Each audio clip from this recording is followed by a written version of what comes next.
One of the most intriguing NBA head coaching vacancies is in Houston. Our Mark Stein is reporting that former Lakers head coach Mike D'Antoni has landed a second interview with the Rockets, and it is getting increasingly serious for him as a candidate as a job. That's according to league sources. D'Antoni spent last season as an assistant for the 76ers.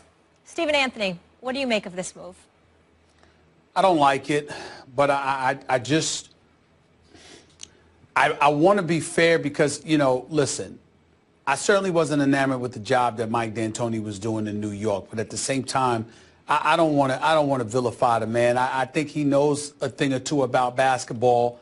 I don't ignore, nor have I forgotten the fact that he averaged 58 wins a season in his 4 full years coaching the Phoenix Suns. It helped that he had Steve Nash, two-time league MVP, no doubt, and Amari Stoudemire and others. But the fact is, Steve Nash was never a league MVP until Mike D'Antoni was coaching him. So let's give credit where credit is due.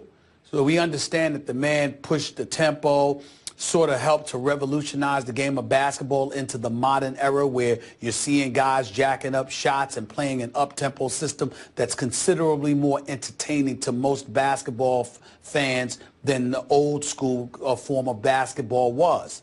But Skip Bayless, you've accurately surmised over the years and pointed out that Mike D'Antoni, the D in his name needs to be taken out. You need to call him Mike Antoni because when it comes to defense, his teams are religiously non-existent. And when you look at the job, you got to remember he lost the job with the New York Knicks. He walked away from that supposedly. But he was 18 and 24 at the time. They were underachieving. And then Mike Woodson steps in and guides the Knicks to the playoffs. Then the following year, you know, Mike Woodson takes the New York Knicks and wins 54 games, all right, and takes them to the Eastern Conference semifinals.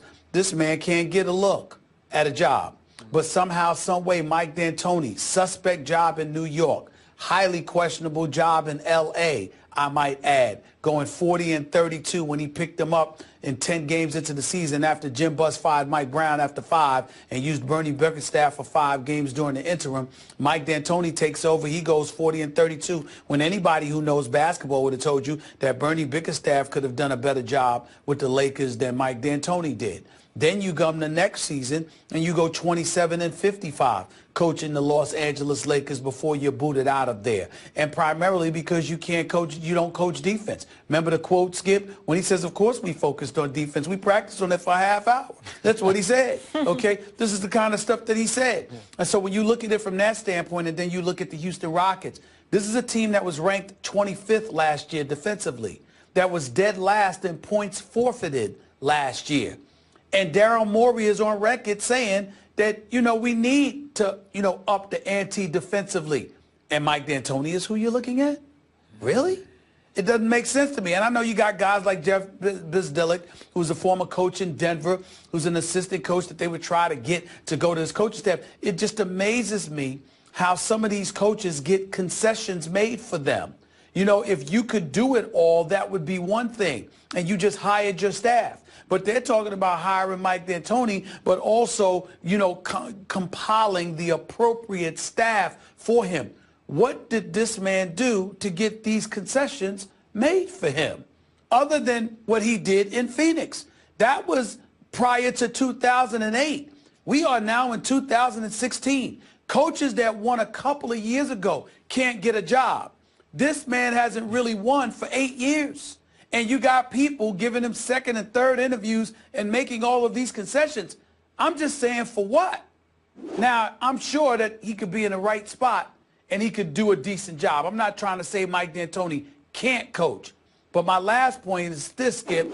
He's the same guy that was coaching in Phoenix, even though he was averaging 58 wins, when they acquired Jim Jackson. And Jim Jackson had a turnover. And the guy went down there, whoever stole the ball from him, for a layup. And Jim Jackson raced down there to stop the guy after the turnover and fouled him. Mike D'Antoni summoned them over. He said, come in, come in. We don't do that here. Let him score. It keeps the pace up. Yeah.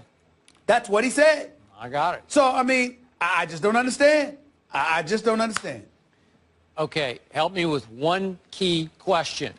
Gut feeling at this moment. Dwight Howard gone from Houston next year?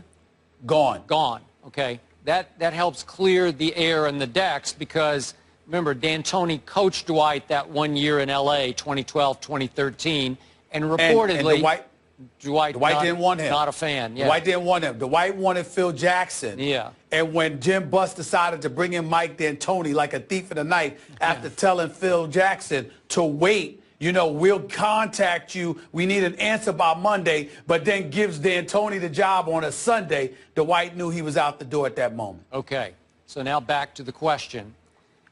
D'Antoni's Phoenix mystique lives, and it lives on strongly. Yet it's almost like our favorite argument here, Brady Belichick, who deserves more credit. Did Nash deserve more credit or D'Antoni? I know what you just said. You tried to be fair and said Nash didn't win 2 MVPs before that offense came in. And remember, it was called 7 seconds or less. You're gonna get a shot in 7 seconds or less, and you're going to go the other way. And you don't really care about what happens when you go the other way. To your Jim Jackson story point, you just want them, if they're going to score, let them score, and you go back and make another 3-point shot. And remember, Daryl Morey loves for his teams to shoot 3-point shots. 2 years ago, last season, they led in 3-point attempts. This season, they were second to Golden State in 3-point attempts. So he will be happy to have D'Antoni asking everyone to jack it up as quickly as possible. But now back to the Phoenix mystique. Was it Steve Nash? To me, it was more about Nash than about D'Antoni, because I don't think you could have had 7 seconds or less without the quarterback, the all-time great quarterback that Steve Nash was, penetrating and dishing to the snipers out on the but Steve Nash had been around the league for a while, including in Dallas, and even though he was effective, he wasn't who he became until D'Antoni arrived. So I'd be remiss in neglecting to give D'Antoni significant credit for that. I'm not saying that Steve Nash isn't Steve Nash. I'm just saying I'm going to respect D'Antoni enough to recognize that he had a lot to do with the success that Steve Nash enjoyed. Okay, so what's going on now in Houston? I don't know if you know anything about that assistant who's now in Toronto, Rex Kalamian. Do you know who he is? I do not. Okay, I do not. So he was Scott Brooks' lead assistant in Oklahoma City. He was there for 6 years with Scott Brooks. Last 2 as the lead assistant.